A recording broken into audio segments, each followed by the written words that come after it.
Welcome back, Wiffleball fans. We are back with week 2 of Wiffleball Tonight, joined by Ryan Carragher. I'm John Stocum. We're your hosts of Wiffleball Tonight.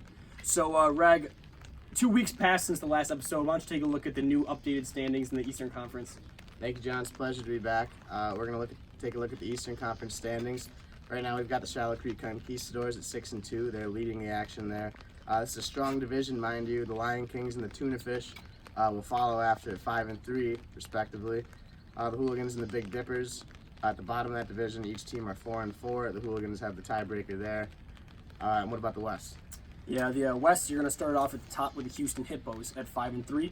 Then followed a tie between the Dunbridge Dinos and the Pineview Poker Chips at 4-4. Bringing up the rear, we have the Houston Latino Heat at 2-6 and the Haley Hots at 1-7. So, Rag, why don't you take another look at the Eastern Conference? Who do we got starting it off? So in the Home Run Derby, which is going to come and take place this weekend, it's part of our All-Star Break festivities. The number 1 seed is going to be Tyler Williams from the Lion Kings. He's leading the league in home runs. He's got 5 home runs. Following him, 2 and 3 seed are also going to be from the Lion Kings. It's going to be Carragher and John Stocum, both with 4 home runs. A top-heavy home run derby, perhaps. Then it'll go to Joe Carey and Devin Mulcahy in the middle. They each have 4 home runs as well. Lawler, Minardo, and Vargas will be 6, 7, 8, and that's going to do it for the home run derby in 2019. A couple notables: Hector Vargas, the defending champion. We'll see what he's got come out this year and try to repeat. Steve Minardo had 3 home runs despite his 8 RBIs, which is going to land him a spot in the derby. So next we're going to go and do a little rundown. We're going to start in the East. Johnny's kick us off with Shallow Creek. Yeah, at the top, Conquistadors 2-6. You know, they've looked really good, really solid, led by the left arm of Connor Johnson at the plate as well. He's been really staple on the mound and at the plate.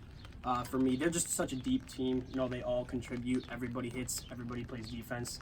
You know, that's why for me they're going to be. I think they're going to be a threat in the postseason. Next, Rag, take a look at the Lion Kings. Next. So for the Lion Kings, this is a team that is very much talked about. You got Jaden Masucci, an average well above 600. He's got 8 hits. You look to see him represented in the All-Star game. Tyler Williams obviously has been a surprise of the year. He's leading the league and votes for Rookie of the Year.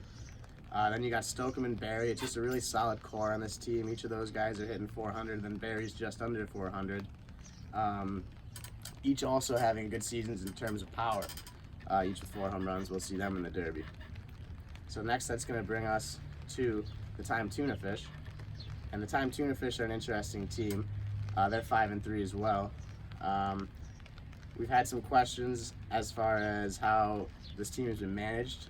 You have Jason Vent, seems to be the autonomous shot caller for them. Perhaps some frustration coming from Daniel Vargas. He's had a good season on the mound, but we just haven't been seeing him. He just hasn't been getting the work.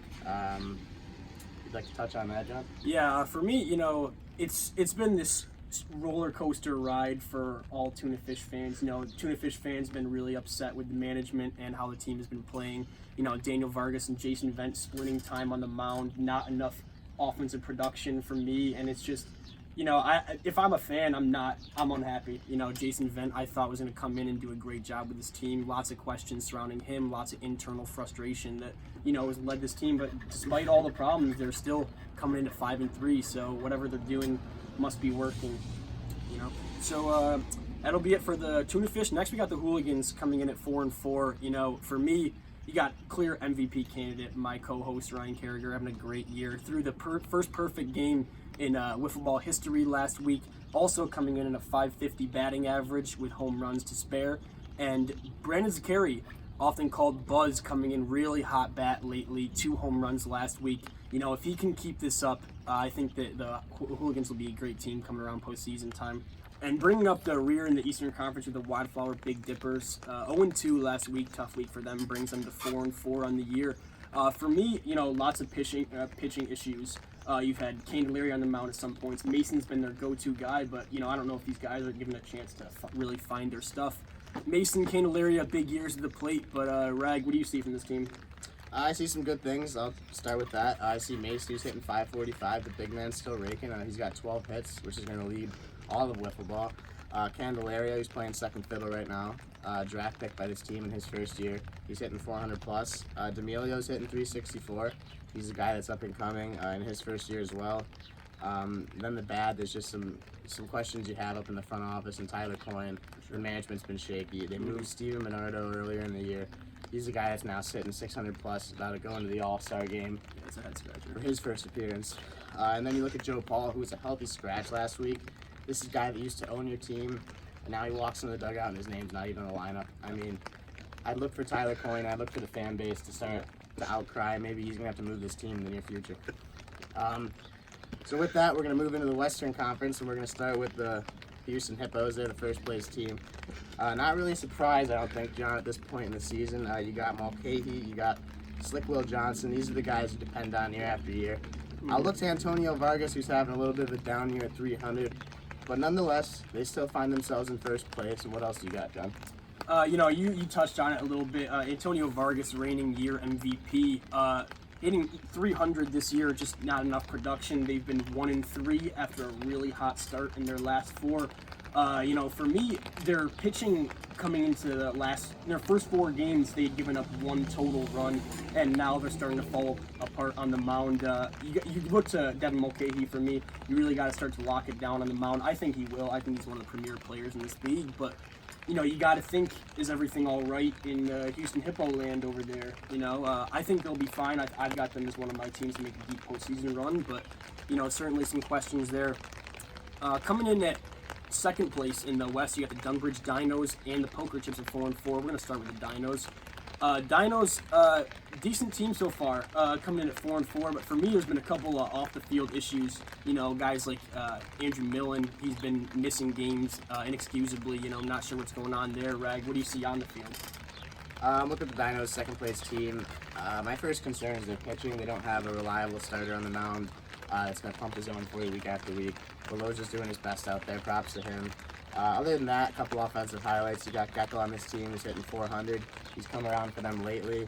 And this is breaking now, actually, that Derek Ogie, player on Dunbridge Dinos, in addition to his brother Ryan Ogie, are not going to be in uniform for either one of their teams. Ryan, as a reminder, plays for Shallow Creek. So no Ogies the rest of the year. These are scary hitters. We know Derek Ogie is one of the perennial home run leaders in our league's history. So missing him, it's kind of massive, and it really affects play the rest of the year. He's a guy that's slugging 1,000 plus. I mean, there's no way around it for Derek Ogie. So the third place team in the Western Conference is going to be the Poker Chips. They're sitting at 4-4. This is a team that was 0-4, mind you, and now they're streaking, and boy, are they ever. You kind of got the three-headed monster with Lawler, Hanflin, and Cohen. They're all sitting at 375, having fine offensive years. Lawler's a guy we'll see in the home run derby this weekend. Sharoni should be mentioned as well. He's contributing. And Lawler on the hill. So what else you got there? For me, I thought it was more just a matter of time. The first 4 weeks, I was urging fans not to hit the panic button yet on that team. Now they're really starting to come into form. 4-0 in their last 4. They're just Joey and Lawler really lead the charge. They're just 2 of the best players in the league right now, offensively, defensively, and Lawler on the mound. It was just a matter of time as to when this team is going to be good. I think that they'll have the ability to make a deep postseason run. At 4th place with the Houston Latino Heat, 2-6 on the year. Just the biggest problem with me is just the abysmal offense. We've seen 202 team batting average, lowest in the league. 8 home runs, also lowest in the league. Rag, you just got to line up with a bunch of 100s and 200 hitters. This is not going to get it done in this competitive state. What do you think? I completely agree with you. Like you said, this is a team their team average is hovering around the Mendoza line. That's just not going to do it. This is a self-proclaimed good team on paper, but John, we all know wiffleball games are not played on paper. They're played on dirt or grass. Vargas is a marquee player on this team. The commissioner, of course, he's leading the team in all offensive categories, and he's really the reason that they're above the 175 mark and the I-90 mark. So that's about all we can say about the Latino Heat. That's going to bring us to the Haley Hots. They're 1-7. We've been shown glimpses of a good team that can compete, but the bottom line is they need their captain Joe Carey to be in the lineup day in and day out. John?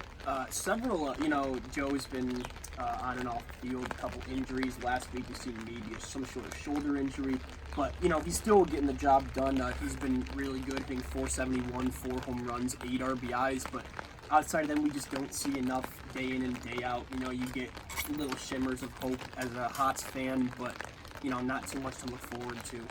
And that's going to wrap up the standings for us. We've seen the East, we've seen the West. Now our last segment of today's show is going to be our Final Four predictions. So we're going to take 2 teams from the East, 2 teams from the West, put them together in a potential Final Four bracket. Rag, take us into what is yours looking? All right, so I'm going to start off with the East. The finalists, I believe, for that conference are going to be my Hollyhock Hooligans and the Lion Kings. The Lion Kings are a team that can really power them through the postseason. They can put the ball over the fence. There's no question there. In the Western Conference, I'm going to start off with the Poker Chips. They're a team that's surging of late. I mean, how can you not have them in? We saw what they did earlier in the season, and now that they're heating up like we expected, I got them. I got them facing off against the Dunbridge Dinos, even though Derek Ogie isn't in the lineup. I'm going to have to switch it up and say they go on a little bit of a run, just to keep it honest. So Poker Chips, Dinos, in the West for me, that's my Final Four. And if we took a look at mine, I've got, in the Eastern Conference, I have the Shallow Creek Conquistadors versus off against the Lawton Noblebrook Lion Kings. I think that the East is such a meat grinder of a division that you could really see any of those top teams up there. And in the West, for me, you mentioned it, OG not going to be there. That's the reason why I've had them out. I have my Western Conference teams as the Houston Hippos and the Pineview Poker Chips. I think the Poker Chips are just such a hot team that they'll likely find themselves making a deep playoff run. And the Hippos, despite 1-3 in their last 4, I still think it's a top team. I don't think that. I hear a lot of fans talking about how this, is this team overrated, blah, blah, blah. I think this team is too good not to bounce back for me. And fans, we'd like to let you know that the All-Star Game is going to be next week, as well as the Home Run Derby. For the All-Star Game, we're going to be taking the top batting average from every team in the league, as well as a couple other spots based off of fan voting. So we urge you to be on the lookout for those votes. And that's going to do it for us. Thanks for joining. Stay tuned for next week's episode, where we'll have all things wiffleball all the time.